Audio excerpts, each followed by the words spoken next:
Good evening, good afternoon, good morning, whatever part of the day it is, wherever you live.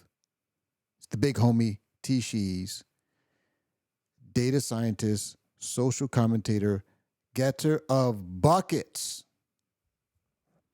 What are we talking about today?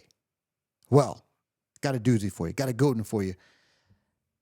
I got a fan favorite, one of my favorite, Matt Walsh, talking to some trans people. Matt Walsh has been on a kind of a bit of a tour, I suppose, doing some speaking engagements.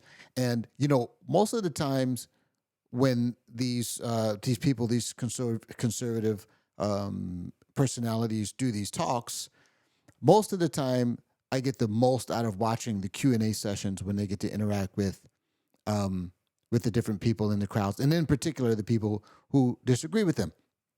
And what I really like, especially about this Matt Walsh interaction, is that I thought it was about as well done as could be done. If I said that right, if that makes any sense. I think this was particularly well done. Matt Walsh didn't come off as combative or rude or arrogant or anything like that. Just plain old simple question asking, simple deployment of logic, respectful but direct.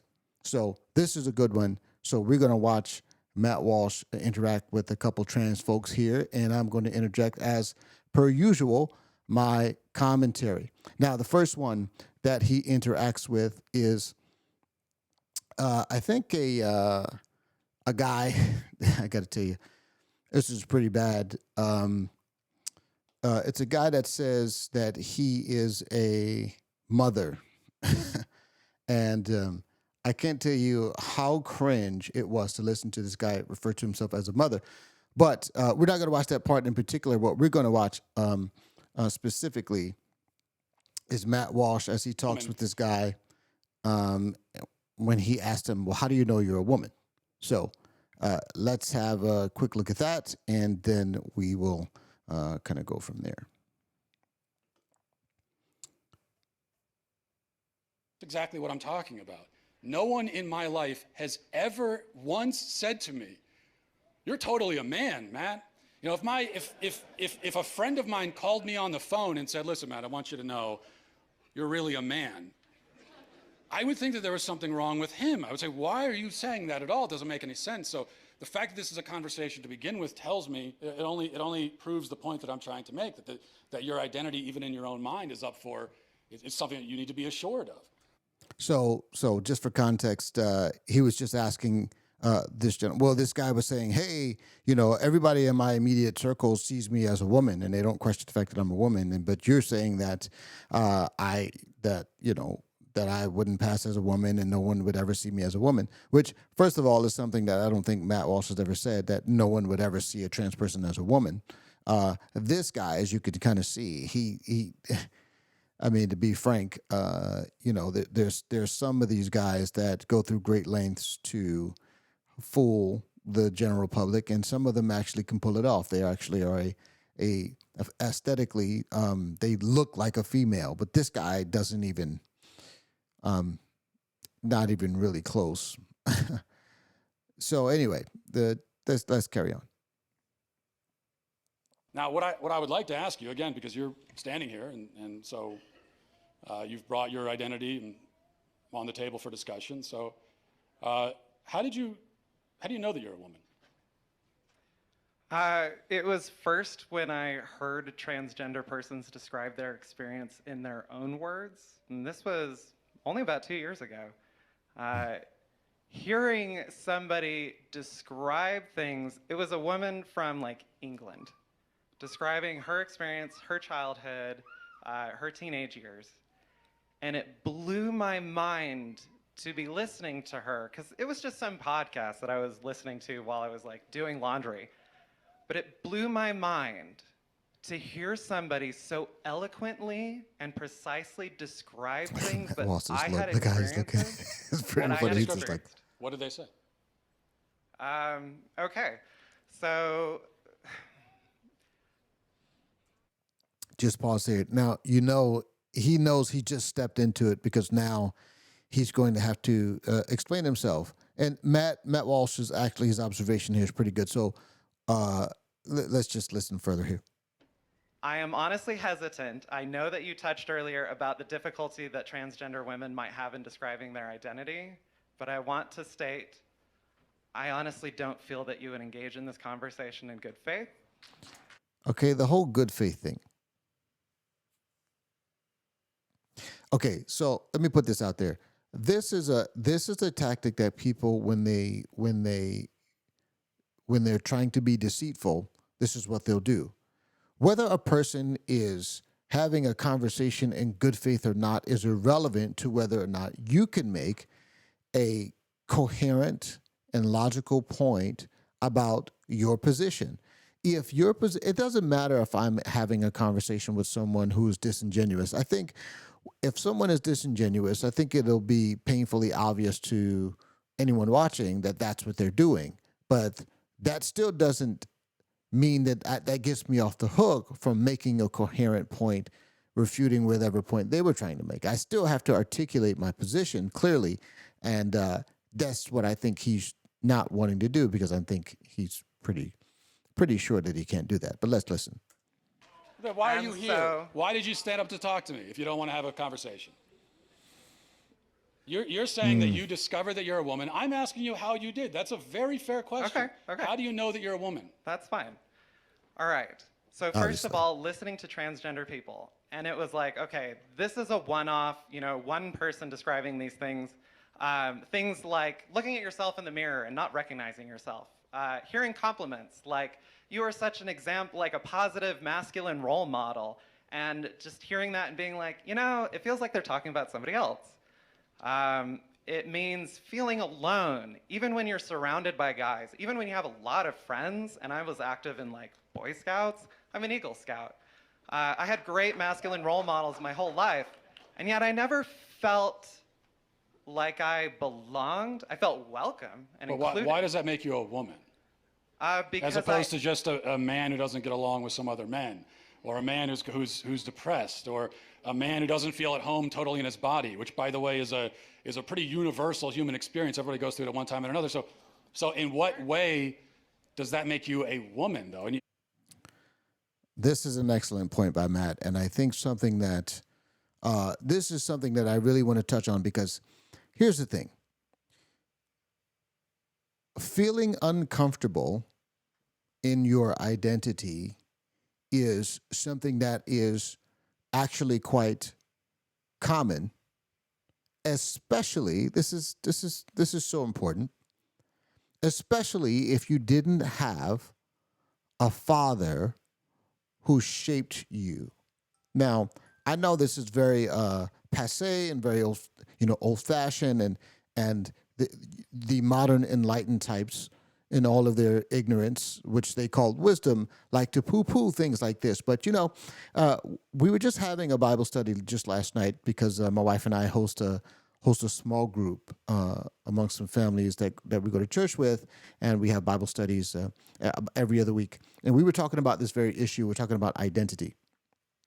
Here's the thing about identity that's super important to recognize is that right from the very beginning, we have this clear pattern established in the Bible. If you look in the book of Genesis, obviously, if you don't believe the Bible, this is, that doesn't change the fact about anything that I'm saying because either it's true or it's not. You can accept it or not. But right from the beginning, we have God who created Adam, and God gave Adam his name.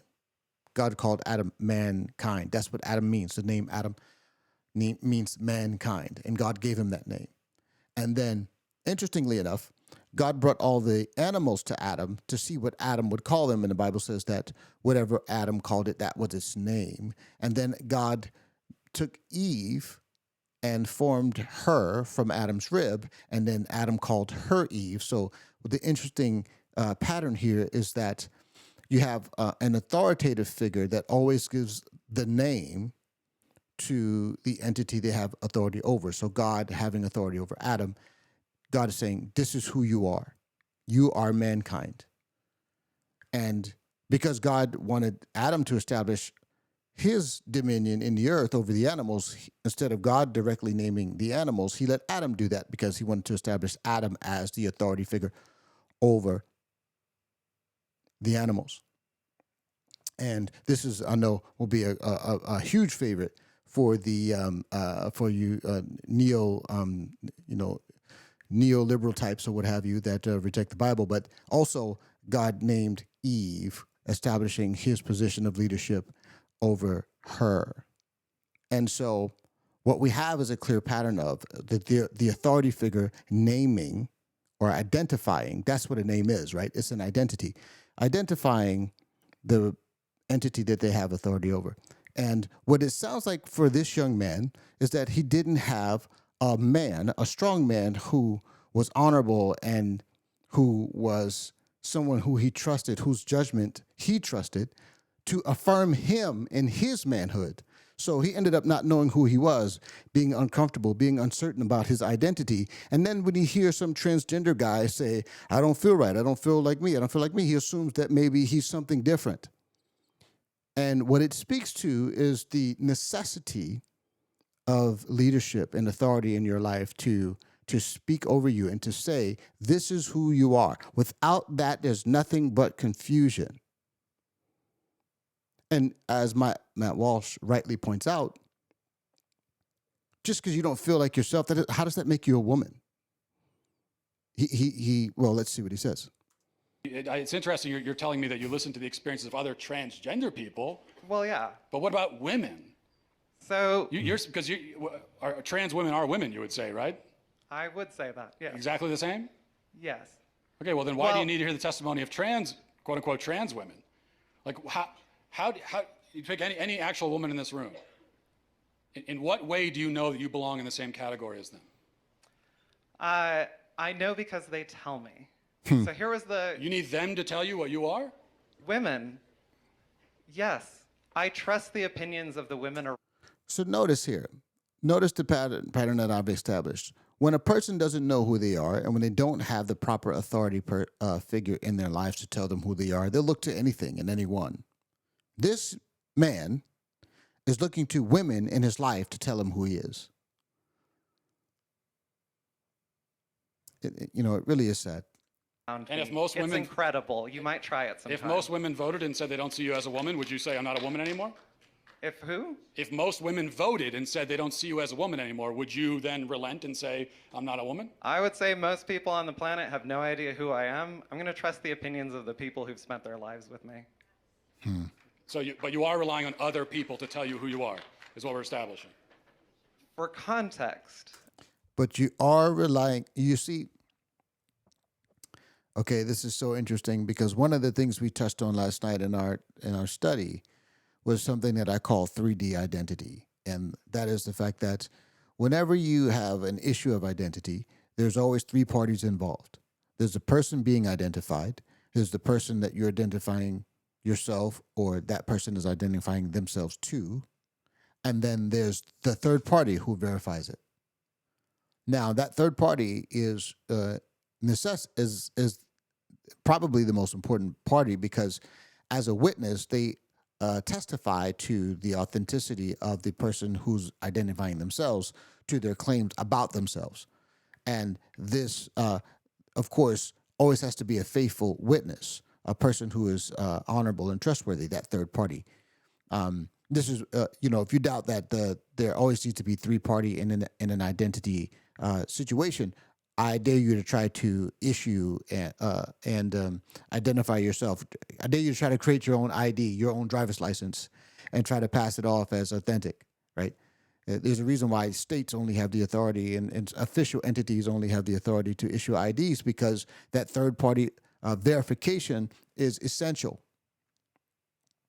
So no matter who you are, no matter how you, quote, self-identify, because the whole point in this idea of third-party identification is that the whole idea of I self-identify as or I identify as is completely meaningless. It's nonsense.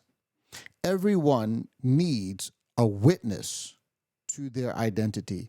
And what the trans ideologues are doing is they're trying to turn society and culture into false witnesses.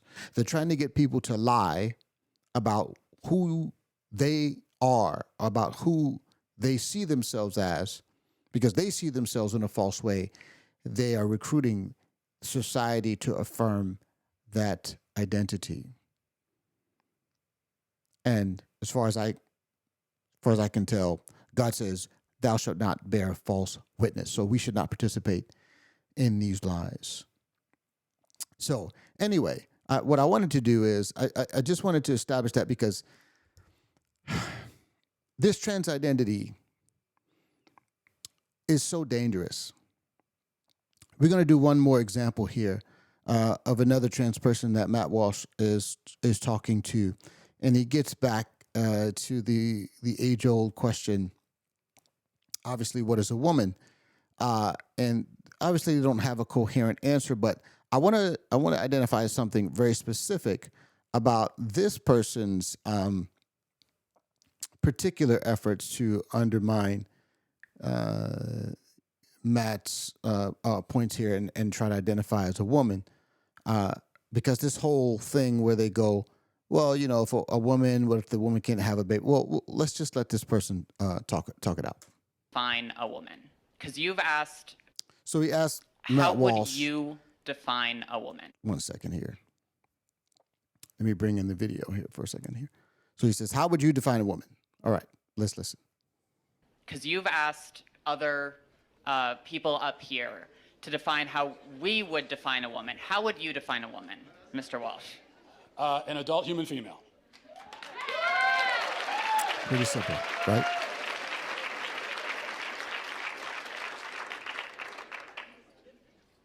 And how don't trans people, how doesn't a transgender woman fit that definition?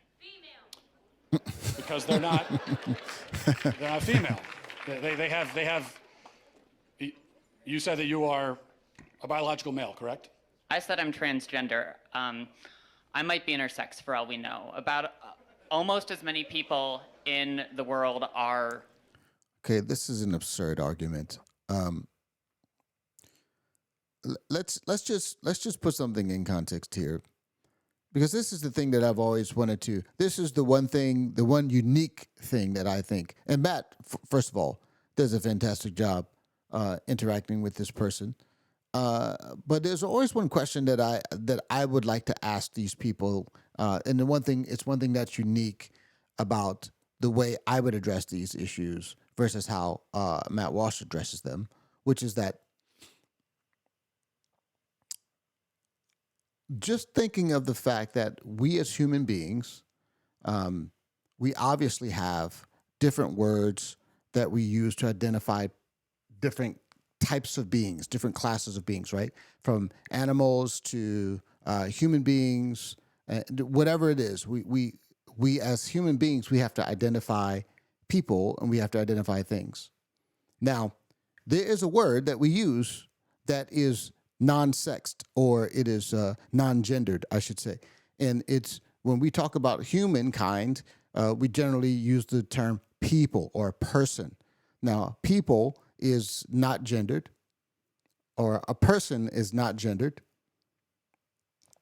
So then the question that must be asked is, why did we think it was necessary to have a different word for the class of humans who can give birth and the class of humans who cannot? The question is, did this differentiation, did the word that we use, male, female, L and AF in Spanish, whatever language you want, every culture, every language has a different word for a man than they do for a woman. And the question is, why do we have a different word to differentiate the two kinds of people? Did that arise out of something true, substantive, and natural, or is it arbitrary? Because if it's arbitrary, then the word is unnecessary. We should do away with gendered language altogether if it's arbitrary, or if it's a social construct like they like to say. But if it's not a social construct and it And the differentiation arose out of something real and natural, a real difference between men and women, i.e., the ability to carry another human being in your body, or the capacity to impregnate or to put another human being in another person's body. If that's a real substantive thing, and obviously it is, then the differentiation in the terminology is warranted. So the question becomes, are you trying to use a word that was meant to distinguish between a very specific characteristic of different types of people? Are you trying to negate that differentiation? Or does the fact that now, because you feel differently inside, does that somehow negate the natural difference between the two types of people? What I'm saying is that how can we just start randomly undermining the original intent of the language, which every culture for all of human time, for time immemorial, have used, because there is a substantive difference. Basically, you taking the term and using it in a way that it was not intended undermines the whole purpose of the differentiation. So my contention is, either we do away with gendered language altogether, right? Because there is no substantive difference between men and women, which is obviously a lie, or we use the words in the way they were originally intended because they are meaningful, and to take away that meaning and to subvert it would be catastrophic for our society and make it impossible for us to communicate and talk about each other in a meaningful way. There is a difference between men and women. We didn't make that thing up. Anyway, let's get back to the situation here. Transgender as intersex, and Well, a lot of people don't know. well, but that's a different conversation. Intersex, that's a genetic anomaly. That's a medical condition. So that's a completely different conversation. That's also not a third gender. That's a genetic anomaly that occurs within the sex binary of male and female.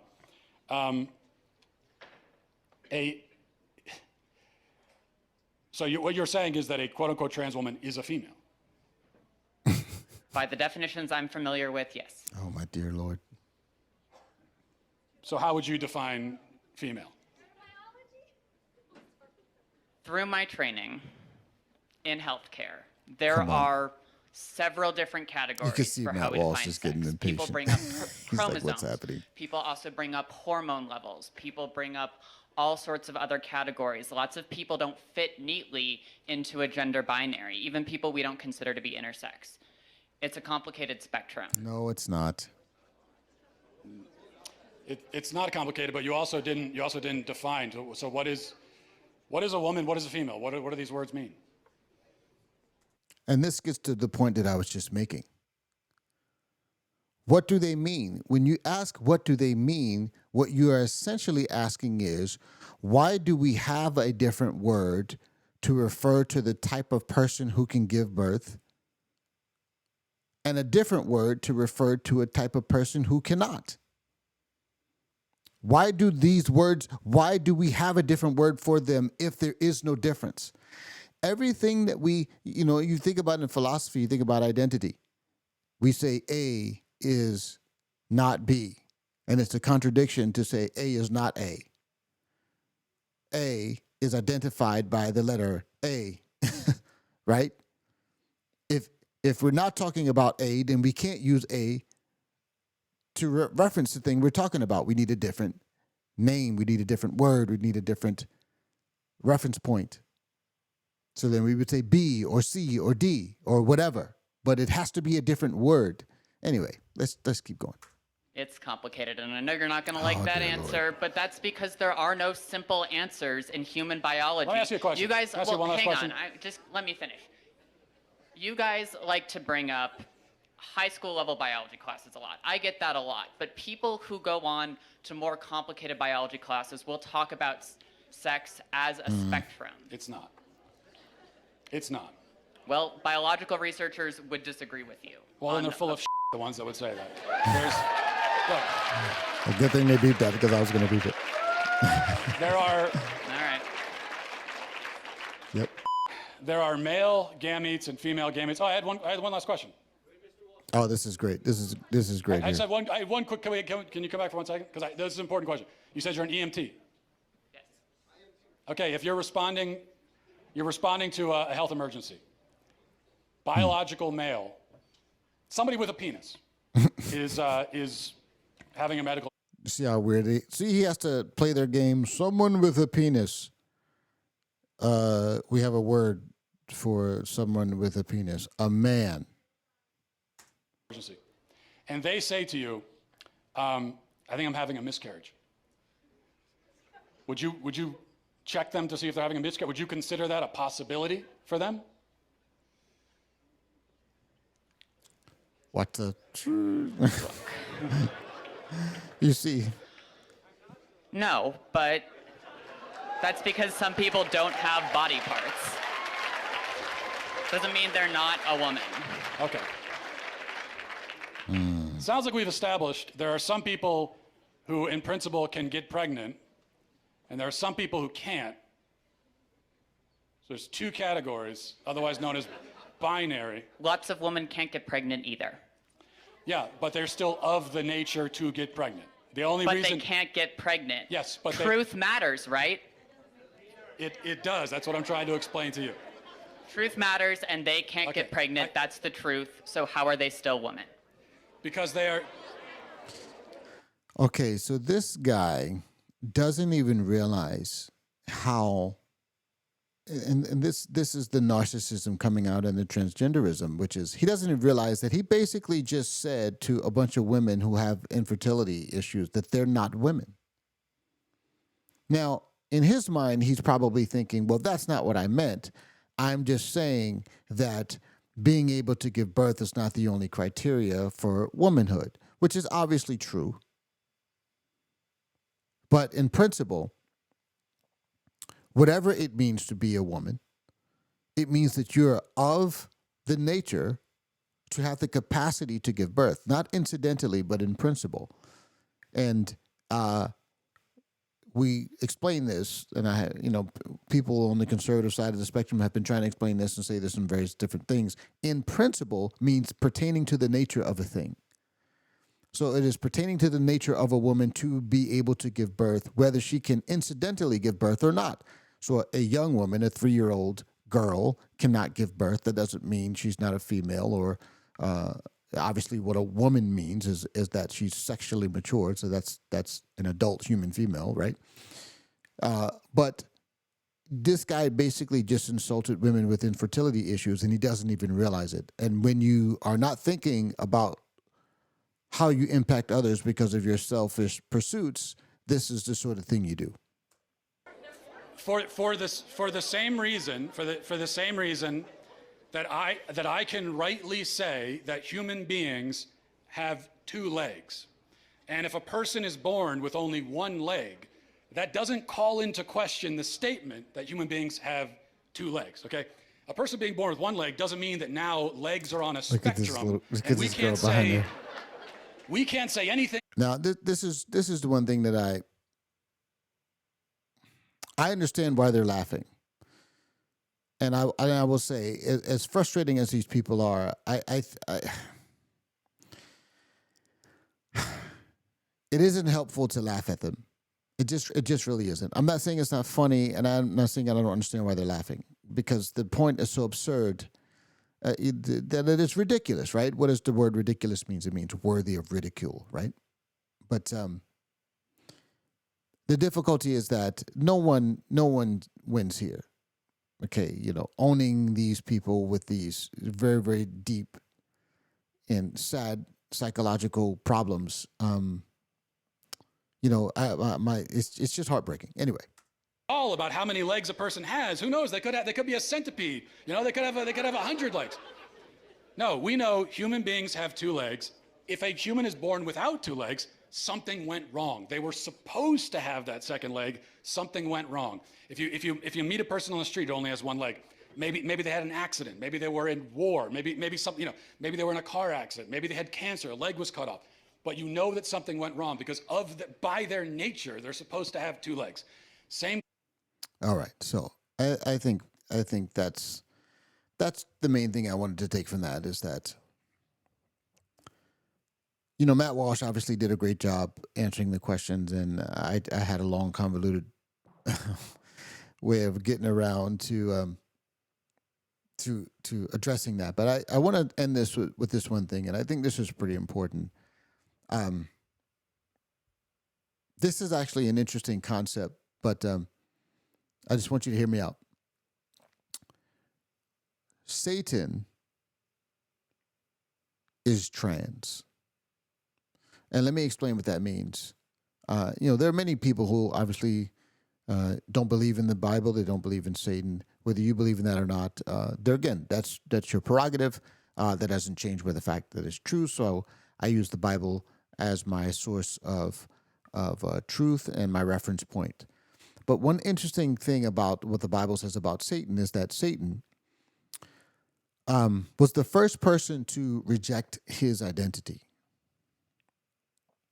And if you think about all of the beings in the universe, there's basically all of the beings diverge into two categories, and then the second category diverges into, or basically splits into many categories. But basically, the two categories of beings are created beings and not created beings or uncreated beings. And there's only one class of being. There's only one being in that former category. In that latter category, which is the uncreated being, which is God. Everyone else is in a different class. God's in a class by himself. And just like we established earlier in the video, the person who names someone else establishes their authority over them. So because God made everything, he's the one that identifies everything that he made, in a sense. And Satan, as a spirit who was created, decided that what God called him and what God said about him, that he didn't want to accept that. He was the first person to lie about himself. He was the first person to try to traverse classes of being. So, quite literally, the ultimate satanic spirit is trans. It's in the human case, we are trying to we are trying to traverse sex and gender by rejecting what God says about us, rejecting our identity in who God says we are, and declare something else about ourselves. But simultaneously, we're doing what Satan is doing or has done, because Satan, when he says, I will be like the Most High, Satan says, I will, instead of being the created being that I am, I will be like the uncreated being, and I'm going to be sovereign over my own life. We are also doing that while we try to traverse sex and gender and declare something about ourselves that is fundamentally a lie. So quite literally, I want you to understand this, quite literally, it is satanic to try to change who you are and to reject your identity. That, not bloodthirsty violence, not lasciviousness, not lust, not all of these things, but that is the purest essence of satanic ideology, rejecting your identity, your God-given identity. And from that pride, because that's what that comes from. It's the pride to think that you can function and operate independent of God. And from that flows all of the other things that we think are evil: the violence, the lust, the addiction, the lasciviousness. So I want you to understand that the spirit of this age is quite horrendous. But one of the other things that we talked about last night, and this is why it's just such a crazy contrast, is that right in the beginning we saw Satan come to Eve and say, hey, do you know that if you eat from this tree, you will be like God? You know what's really interesting is that Eve was already like God. Adam was already like God because God said that he made them in his image. And it's so bizarre how Satan takes something that essentially we already have and uses it against us. You know, it says in the, I think Psalm, it's either the 7th Psalm or the 6th Psalm. I can't remember which one it is. Don't quote me. But, you know, the Psalm writer is saying, when I think about the work of your hands, God, when I think about the work of your hands and all that you have made, what is man that you are mindful of him? For you made him a little lower than the angels, but crowned him with glory. And it's basically the psalmist saying, wow, look at how God, look at the place of honor God has granted me by making me in his image and making me an heir of his kingdom. I'm not even as mighty and as magnificent as the angels, but God, yet you still have crowned me with glory. And this is the great tragedy of transgenderism and the great tragedy of rejecting our identity in God and in Christ is because in so doing, we are rejecting our inheritance of everything that God has. You know, just think about stealing from your parents who love you. If your parents have everything and they love you, you don't have to steal from them. They want to give you everything that they have. This is the great tragedy of rejecting our identity is because we're literally trying to steal something that God longs to give us. If only we would just accept the truth about who we are in him. And this is what's so tragic about the transgenders, because they don't realize that what they are seeking, God has already given them a place of honor and an identity that they can be proud of. But when you reject God's ways, you know, and that empty, dull, aching feeling that you can never satisfy, but yet you won't turn to God to fill it, you know, people will go through desperate measures and believe pretty radical lies to try to feel something.